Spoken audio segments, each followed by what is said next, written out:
All right, let's go live then to Evian, where Emmanuel Macron is now starting to speak. All of those who made this possible. Of course, the local authorities and the inhabitants of the town of Evian. I'd like to thank the mayor and her teams. I'd like to thank all the towns that where the different events were held and the services of the department, which were tirelessly under Madame Prefect. I'd like to thank our security forces, our customs officials, our firefighters, our healthcare workers, and all the volunteers who made this event possible. We were very proud to be able to hold this summit in Evian, to be able to come back after 23 years to Haute-Savoie for such an event, and also to be able to showcase our beautiful landscapes, our youth, and the richness of our culture. I'd also like to thank all the teams that worked ceaselessly on the various texts, the Sherpa teams, the negotiators, at the various ministries. The ministers themselves also had to work to make this event a success. I'd like to thank the Secretary General of the G7 too, who had to steer all the operations, and everyone else who made this work possible. And I'd like to also thank the whole of the group. These events can only be a success when men and women work together, and that is what has been done not just these last days, but over the previous months as well. So congratulations.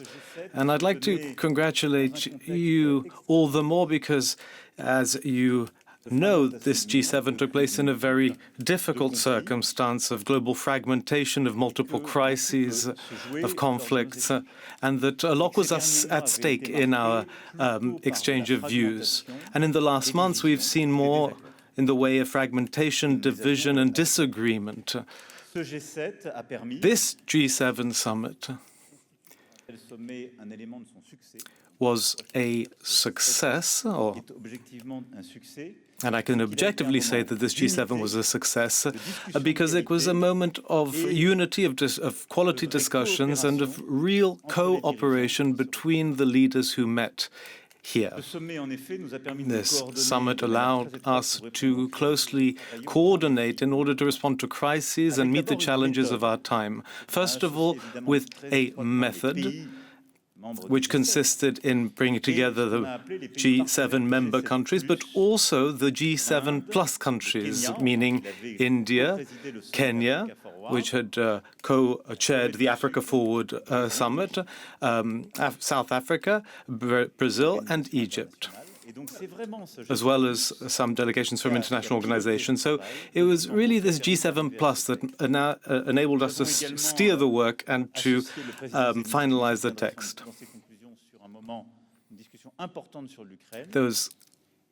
I will tell you about the important discussions we had about Ukraine, also with the help of President Zelensky, and we also associated the Emir of Qatar and the Emir of the United Arab Emirates, helped by Egypt, in order to foster discussions on the Gulf situation.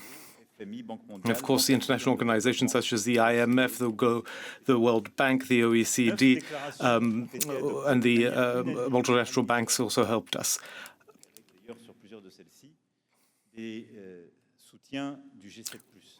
We received support for the G7 plus, and all the leaders of the G7 itself adopted the final text. On the one hand, a declaration to fight the Ebola epidemic, and mutually beneficial agreement for international development. We also adopted a declaration for critical minerals, for resilience and cooperation, as well as declarations on fighting drug trafficking, migrant trafficking, as well as protecting minors online. All of this benefited from our unanimous agreement. And now I will tell you about the most important topic. First of all, Ukraine. The participation of President Zelensky allowed us to hold an in-depth discussion on Ukraine, which for the first time allowed us to really find elements of important elements of agreement, an unwavering support to Ukraine and its people, whose infrastructure and cultural heritage was attacked, as well as its civilians. The Ukrainians have been incredibly resistant, and all the members of the G7 agreed that this support of Ukraine's territorial integrity is essential. And we also all agreed to say that the power balance has shifted in the last months. Ukraine resists, Russia is stepping back, is losing ground. Strengthening its air defense systems and strengthening its long-range capacity is important. And the American president also highlighted the fact that the mobilization of the American military industry is important. And what is important in that is licensing and producing on Ukrainian soil to move things forward even faster. We agreed to provide extra support to allow the country to face the coming winter. There is the G7 program to support its energy infrastructure, which involves the rebuilding of many things that were destroyed and that had plunged the civilian population into the freezing cold and darkness. And this will bring together the G7 and different partners to ensure this, as well as securing the Chernobyl power plant. We will also increase pressure on Russia. This is incredibly important. And a few weeks after the French forces had taken over a ship of the Russian Shadow Fleet. This happened a few weeks ago by the French forces. The British did the same thing a few days ago. We continue to coordinate on this. We also have to adapt to the change in the oil price that has taken place a few days ago. So it's the first time we've had a convergence at the G7 and that we have been able to draw such clear conclusions, because within the G7 we've seen that there have been disagreements in the past, so we've been able to see progress this time. And it also bears witness to the success of Ukraine's war of resistance against Russia. We then also had discussions about the situation in the Middle East with the help of the Gulf states. And there we also reached a very clear agreement. We commend the agreement for a ceasefire between the US and Iran, which was negotiated by President Trump. This will bring to an end this war that has impacted our daily lives. We've seen it in our daily lives and in the business world as well. And so this is very good news.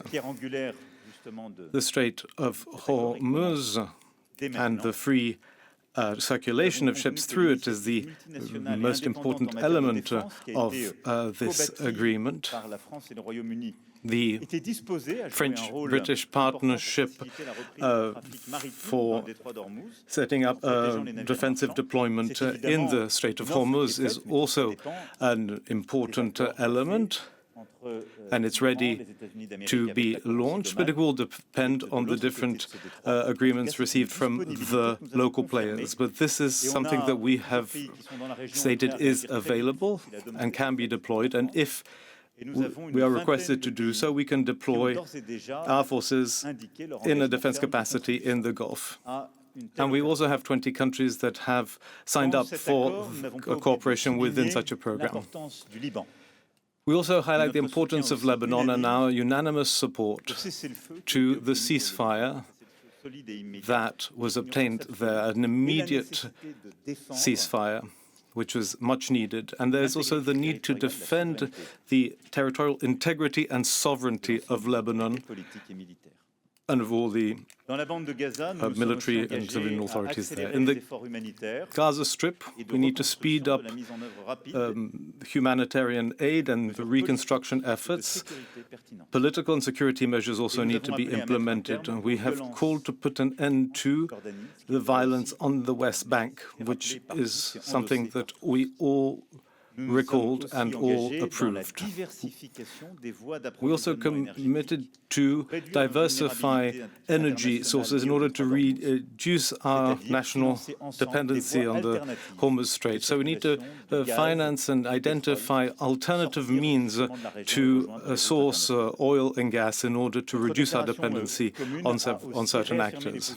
The international community also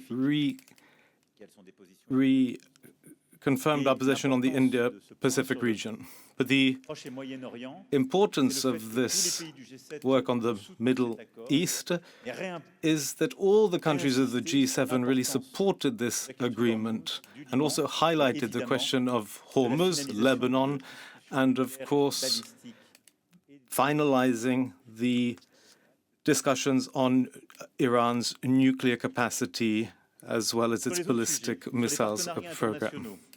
As for international partnerships, this was a topic that we really defended these last months, and we made some strides through discussions that took place in the different ministerial meetings, and an agreement was met. We had a meeting with our partners, Brazil, Egypt, Kenya, South Africa, as well as the African Development Bank. These partners are important because these countries represent around 70% of official development aid. We created an initiative for Africa in 2021, the new financial pact. Another compact was also signed in 2023, the Pact for the Prosperity of the People and the Planet. And the Africa Forward Summit took place in 2026, and we co-chaired it with President Toton. And what we've been trying to achieve these last years is to consolidate a fundamental change of philosophy. We defend a solidarity-based model of development and investment, of co-creating development cooperation together, and not a simple system between donors on the one hand and recipients on the other. So we're changing the philosophy behind it, and that is something that we have agreed on. It is also a more modernized system with greater work from all the different players of international finance. And this is something we've constructed over the last years through a foreign ministry-backed initiative from an initiative from AfD and the finance ministry. We have consolidated this financing in common program, as well as instruments that will improve the complementarity of public-private partnerships in this field.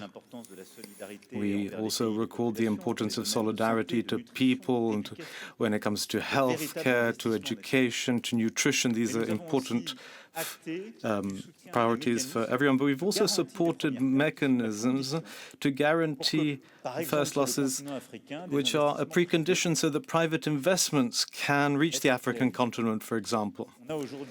We see many countries today where the credit ratings of these countries do not allow the private sector to be able to invest there. And so we worked on this at the Africa Forward Summit, and we decided to enhance this program, scale it up to the whole of the African continent to improve investments there. It was supported by the African Development Bank as well, and all the G7 countries agreed to coordinate our actions with that of the World Bank, of the UN, in order to be able to improve these investments. This is an important commitment, and we have an event that we're going to organize in the margins of the General Assembly of the United Nations to continue this work. We also adopted a declaration pertaining to the Ebola epidemic.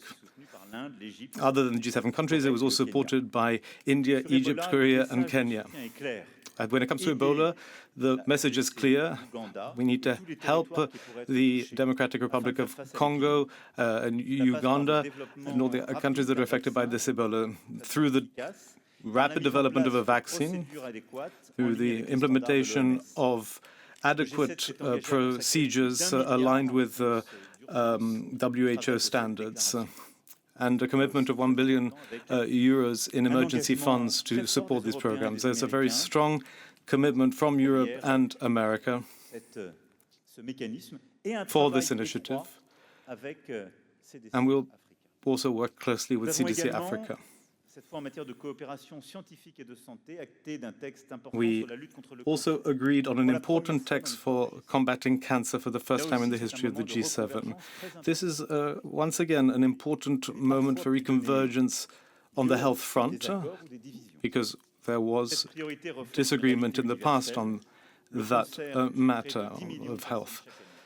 Cancer kills around 10 million people per year, and by 2050, the number of new cases will go up by 40% because of demographic aging and various other factors. We need cooperation mechanisms to fight cancers, especially when it comes to pediatric cancer, which needs greater data sharing. Pancreatic and lung cancer, for example, as well, and also to improve help to developing countries. Beyond these topics, this summit allowed us to make great strides when it comes to the major macroeconomic inequalities or imbalances globally. There was an expert's report that was published last spring that helped us lay down the groundwork for this work. But we have adopted a text that defends a balanced growth, which we know is an important issue. Europe needs to invest more, China needs to consume more, and the United States have to deal with the issue of their trade deficit. Before this G7, we also managed to virtually convene a summit of convergence. And so we had a video conference on the 11th of June with the G7 plus countries and China for the first time, which helped us to create better coordination. And within the G7 and G7 plus, we really started setting up arrangements for cooperation to build unity and to make sure that because we are well aware that all the divisions only break down our economies and do not allow us to build anything positive. So we're launching this momentum in preparation for the G20, which China will be at. We have also set up mechanisms for cooperation within the G7 Plus by agreeing on the important role of the IMF, by asking our ministers to prepare key elements on fertilizers by September, to prepare texts on nutrition as well, because this is where you can see the greatest imbalance that affects the most vulnerable populations globally. And we also agreed on important texts on the resistance of our supply chains, especially when it comes to critical minerals. On these topics, we launched discussions last year under the Canadian presidency of the G7. Up until now, we had never been able to provide concrete answers, and there was risk of division. Faced with a country like China that has accumulated strategic reserves, this is not something I'm criticizing, it has been their strategy for 15 years, but because of this, we are all in a position of over-dependency and a vulnerability of our value chains. And so we decided to counteract this by working together within the G7 and even within the G7 plus countries to coordinate and to build projects together, cooperation projects. And so we adopted some very concrete projects in the annex to the declaration to diversify our sources of supply, which brings together 185 different projects with $185 billion in investments.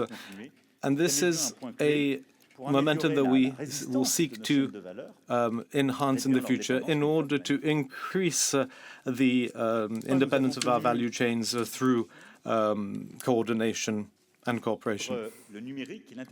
And finally, there's a declaration on the digital sphere and artificial intelligence with the G7 and a dozen leaders of digital and tech companies and AI companies. And what was the result of our reflections? The first most important thing is to protect our children online. And from Canada to the UK to the EU, Brazil, Australia was not here, but I also commented their pioneering role. But we all have already adopted laws and initiatives to protect our children.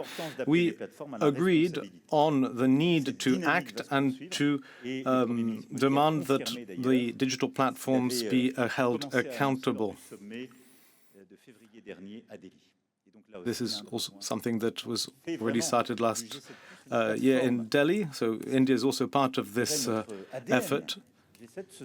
But this is really at the heart of the G7. The G7 brings together developed liberal democracies, and we can work with other countries that have the same values for important matters such as protecting our children online. We also agreed, well, many of us also agreed on better regulating artificial intelligence systems.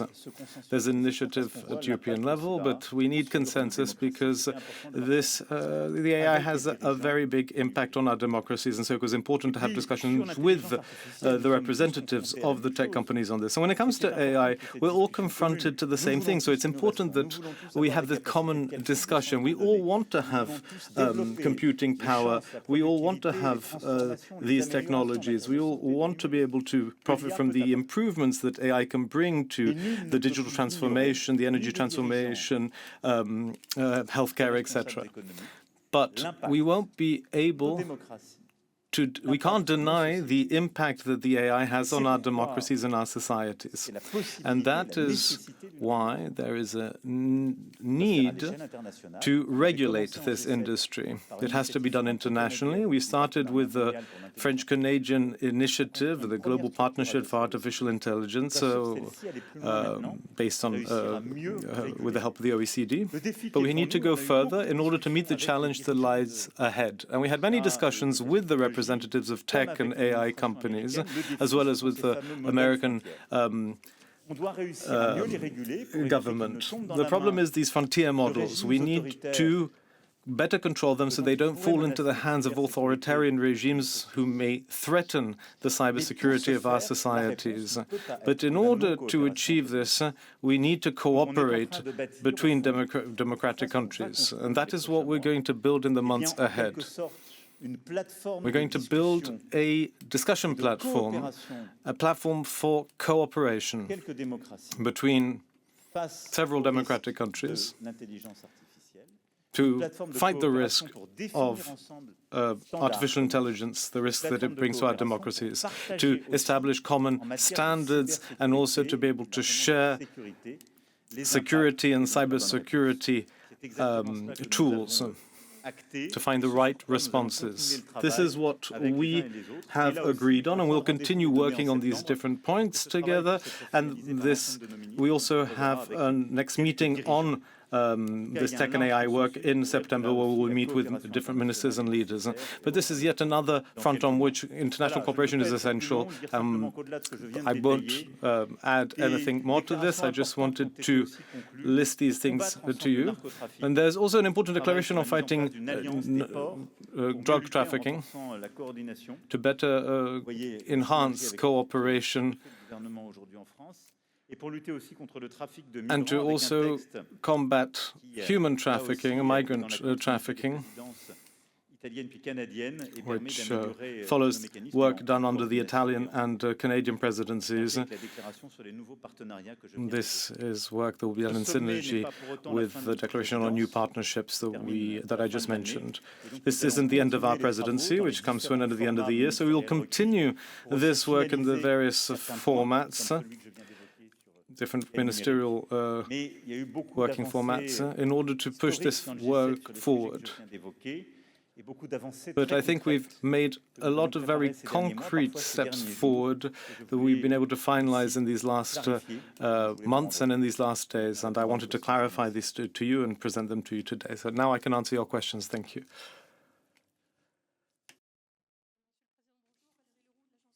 President Macron, I'm from Agence France Presse. You've spoken a lot about convergence. When it comes to Ukraine, if you want to speak more specifically, during this summit, would you see that there was a turning point in the attitude of on the position of President Trump towards Ukraine? Do you think there'll be a before and after Evian on that topic? Have you been able to convince him that negotiations with Russia should start on the front line and not start with territorial concessions in the Donbass? This is not something that was written in the common declaration of the 7 leaders. And also, can you trust President Trump in a situation when he arrived here threatening France with new tariffs on French wine? Well, I have 3 points. First of all, the text that we adopted goes much further than what you said, because it recognizes Ukrainian territorial integrity. So it clearly states what we're supporting, all 7 of us. It is not up to us to say where the discussion on Ukraine starts. If we were in Ukraine's shoes, we would not accept someone else to come and tell us where this discussion should start. It's Ukraine and Ukrainians who have to decide where the discussion has to start. But what we agreed on and what Trump agreed on is that the territory should go back to Ukraine. So territorial integrity of Ukraine is fully in line with the G7 position. Secondly, we didn't talk about discussions in the text. It's been months that the Americans took the initiative, and I'd like to commend them. They said that they would negotiate with Russia because they can do it. And I'd like to commend the American efforts to discuss with Russia. But what were the results of those efforts? What was the answer from Russia? Nothing. We, on the European side, we organized together in order to also try and discuss with Russia. What happened? Nothing. And then Zelensky also said, I'm ready to hold discussions with Russia, to negotiate with them. What did Putin say? No, I will not come. You need to surrender first. So President Trump, just like all of us, agreed that there was no serious willingness from Russia to hold peace discussions or negotiations. So I don't know if there'll be a before and after Evian. The facts will speak for themselves. But what I can say is that there was a during Evian. There was an Evian moment, especially when it comes to Ukraine. And what was this moment? It was a moment in which we all listened to President Zelensky's overview of the situation. We listened to him very seriously. We all agreed that Ukraine has resisted much better than some had feared, and that Russia was in a difficult position. And we all agreed that we will increase our support to Ukraine. We all stated that we will all increase pressure on Russia, and we all agreed to hold steadfast on this path. And that is a real change compared to all the months that came, the last few months, not just from Europe, but from all the members of the G7 and all those who support Ukraine. So yes, I very honestly believe that this Evian summit was a real change in our approach. It showed the will of the United States to work with Europe to support Ukraine, that we have a common shared willingness to move forward on this work. And when it comes to military support for defense systems, to long range capacities, on licensing. These are key elements that were adopted. On your question about trusting President Trump, I have actually always trusted him because we've always talked very frankly. When we disagree, we've stated it, and when he's committed to something, he's held those commitments. And today, the US and President Trump have committed to something, and that's very important. There were articles that stated that customs tariffs may be reimposed. But the one thing that I know is that we had bilateral discussions at the beginning of this summit. That bilateral discussion was very clear and very respectful, and that discussion allowed us to agree on a common pathway forward when it comes to tariffs in order to improve trade between us. So what does that mean? Europe has just finalized the text of the agreement that was started last year. So if there's an important work, it's joint work. But between partners, we should not impose tariffs or create instability. So I think I can tell you that this summit has very clearly allowed us to discuss points that could have been misunderstandings and to develop means of cooperating together, and that was a huge positive. Bonjour, Monsieur le Président. Noémie Bisser du Wall Street I'm Journal. Noémie La Bisser. France et les autres pays du G7 France and the other G7 countries, did they ask President Trump to give them access to the last Anthropic AI model? Do you think Europe needs such models? And then when it comes to Ukraine, you said that the discussions, you had stated yesterday that the discussions with the American president were difficult. That you said that to Mrs. Zelensky. Can you tell us a bit more about that? Yes, well, we had discussions that allowed us really to synchronize our watches to get on the same page. They were very frank discussions, not always easy, but they allowed us really to clarify things. And I'm very happy with the discussions we had with President Zelensky. And as you know, we may have had doubts and disagreements in the last year. There were real disagreements. You know that. When we met a year ago at the G7, the positions were very different. So we have moved things forward. Europe, with its main partners, Japan, Canada, Australia, New Zealand, Korea, we built this coalition of the willing in order to make sure there are security safeguards. We stood steadfast by Ukraine. The Ukrainians fought and showed results, and then the US, with us, looked at the situation and took stock of it. Then we agreed that we must all be together. They also noted that Russia is incapable of having serious discussions. And so,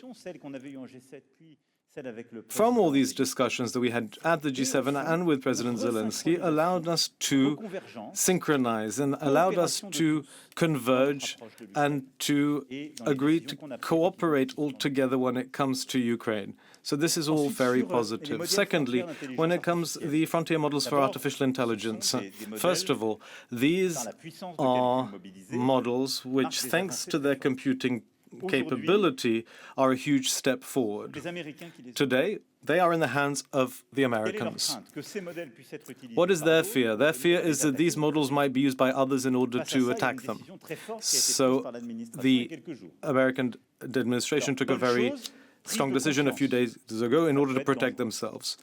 So the good thing is, on the one hand, there is this idea now that this can be dangerous, whereas up until now, many people just thought you can do what you want. So that's a good thing, this awareness of knowing that it is dangerous. But then the bad side to it is this nationalistic approach.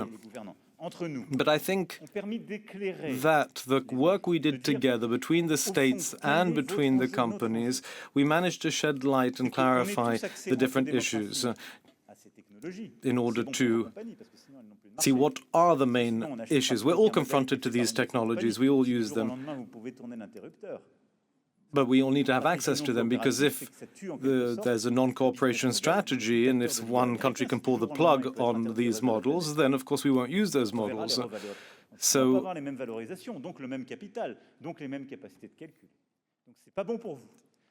that would not be good for you. What we want is for authoritarian regimes not to have access to these models. So what we should do is work together and move forward together. So what we've done is that we've started the discussion. There are real openings we can make use of. We will cooperate. We must make sure that we have smooth relationships between our governments when it comes to developing and guaranteeing security.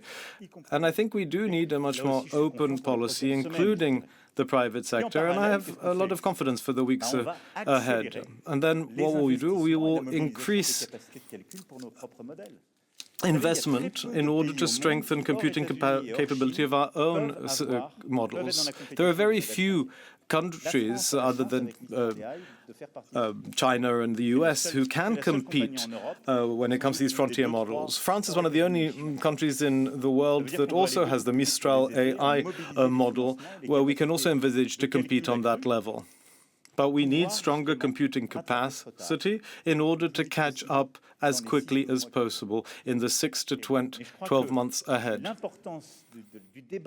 But what's important in the debate we've had today in these last days is to say that we can only achieve all of this in an intelligent manner if we can cooperate between the main key democracies. Otherwise, the world will be fragmented and we will not have an effective response.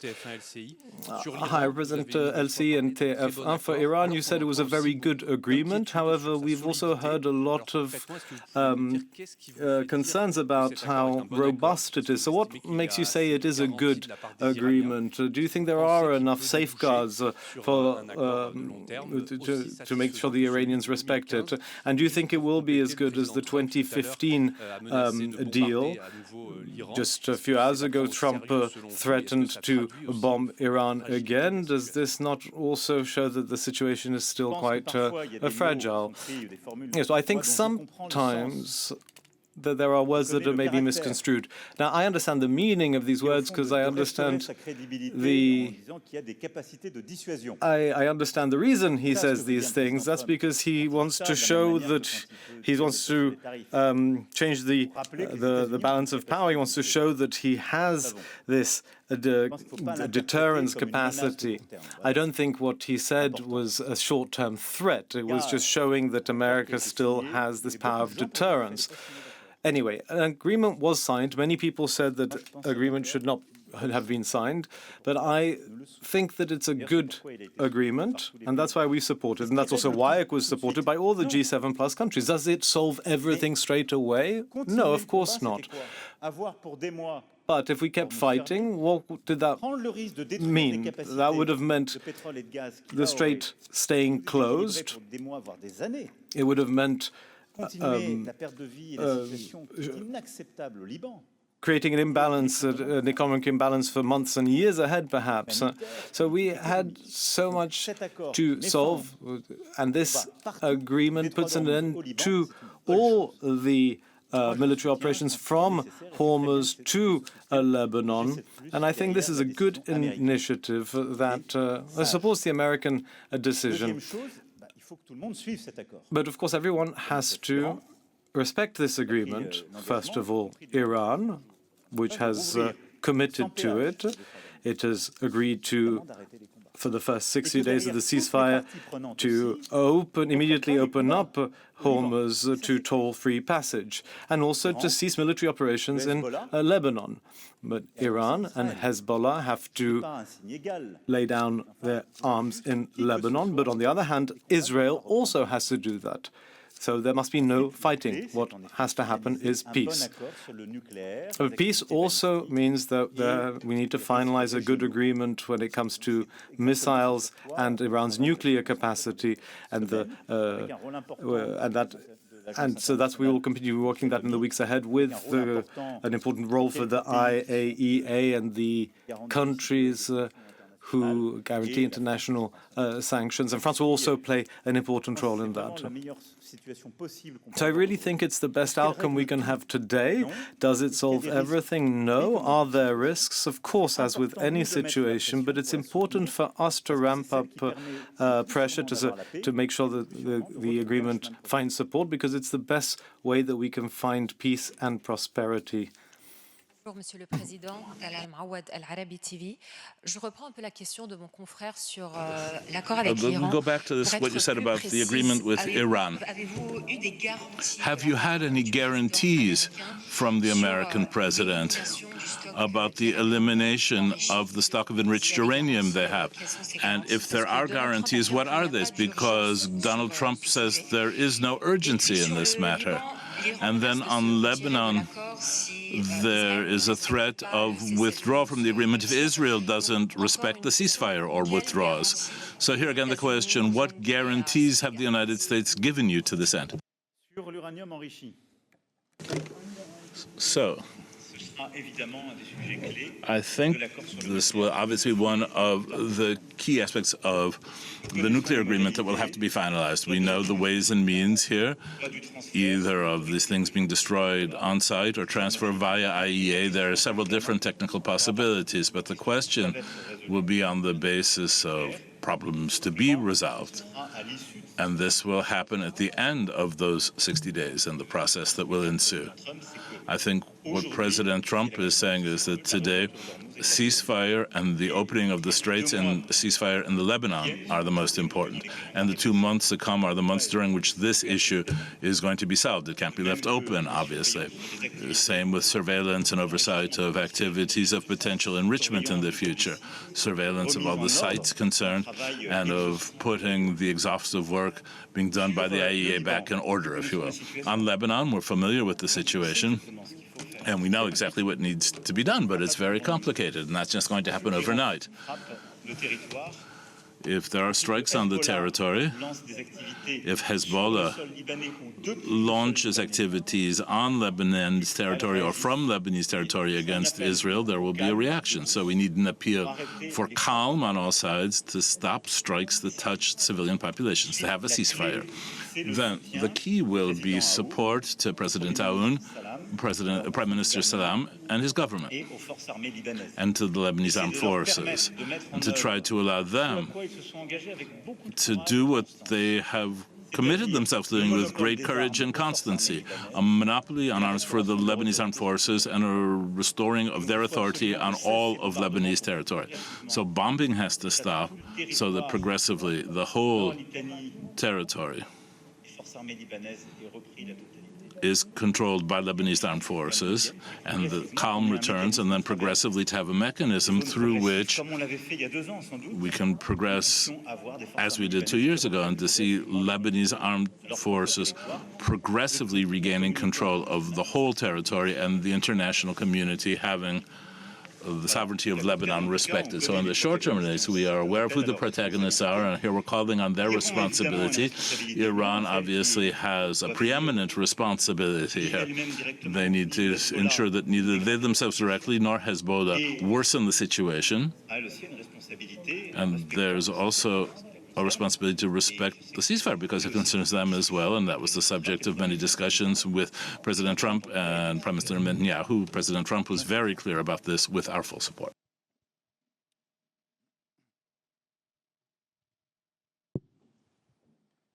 Bonjour, Monsieur le Président. Afternoon, Certains Français s'interrogent sur la manière dont number of French people are wondering about how you rolled out a red carpet to President Trump. You said 3 times in the declaration, you mentioned his name 3 times, and the feeling is that there's a risk to reverting to a situation that's worse than pre-war. And you've said the dinner at Versailles is because of celebrating the 250th anniversary of independence. But nonetheless, a lot of French people just see it as a way of ingratiating yourself to him. And at the same time, President Trump is threatening retaliation. So how do you feel about this balance of power, this relationship between you? Thank you for that question. If I hadn't stuck to the positions defined over recent months, you would be entitled to have some doubt about this balance of power, this relationship between us, quite clearly. But when it comes to the security of Denmark or Greenland, when it was about the territorial integrity of Ukraine and security in Europe, when it was about our producers, I have never been either ambiguous or weak. I've ever been very clear in my position, very, very clear. Be it in Washington or Davos or elsewhere. But I have always kept dialogue open because that's what diplomacy is. If diplomacy is just meeting people you agree with, the question to be asked is, what's the point? If you agree, why meet them? Look at all the issues that I've mentioned this afternoon. If we hadn't had President Trump and his staff over these last few days, if we had the G7, what would have happened with AI? It would be a total conflict, because otherwise we just communicate via X and press statements. So when you reconverge and say, yes, we agree. I mean, I was the first one to say it was inappropriate to have unilateral strikes without a clear objective. We've got declarations on Lebanon, on denuclearization, and there I agree with this agreement. With Ukraine, we support territorial integrity. We strongly support the sanctions on Russia. Means something is happening. When it comes to AI, we agree again. We see eye to eye. There's reconvergence. We have our different styles, that's true. I won't comment on that, but I think the role of France is to affirm itself when there are disagreements, when its interests need to be protected, but also to be open and welcoming, be able to honor one's guests, and whether this be the Indian Prime Minister or the Indonesian or Kenyan presidents or Nigerian heads of state. And this is my approach all the way up to the head of state of the United States of America. That's my approach. And I think diplomatic advances are made in this way. That's how it happens. But let's not be ashamed of who we are. Versailles is a symbol and a tool of diplomacy and power. And I was using it back in 2017. We got some things for it, and then didn't quite go as well with the president that I hosted in June 2017. But every time I have been clearer about this, because by being firm and recommitting and being willing to reconverge, I think I'm defending the interests of my country, and that's what counts. And when I defend the interests of our country, France, I want to do this by being welcoming to others, to make them feel welcome, and they take decisions that are good for us, because that's what France expects as me. It's like Les Bleus, the French team. If you are playing at home, then you hope to score, and you are always kind to the teams. Is there time for one more question? Otherwise, we'll have to close. Yes, I think one here. Thank you very much, President Macron. I'm very pleased to be here, and I would like to ask a question on behalf of my Brazilian press colleagues. I represent Brazilian radio and TV. Your staff has told me that you see President Lula as a major player in the context of the Global South, in particular BRICS. But it seems that Brazil hasn't signed up to most of the declarations from this G7 summit. So there's a way of interpreting that along the lines of it was about getting something that President Trump could agree with, being hostile in your statements towards China, and also talking about other important things, but not mentioning such issues as climate change and the UN. So what I want to know is whether you feel in any way disappointed by Brazilian position, and also have you talked about the issue of Brazilian imports into the EU, for example? Okay, let me take that second part first. This was a decision by the European Commissioner doing his job. That's to say, the checking whether the health rules that protect European consumers are complied with. When not, there are checks. And this has always been my position. You are in a region that has huge agricultural potential.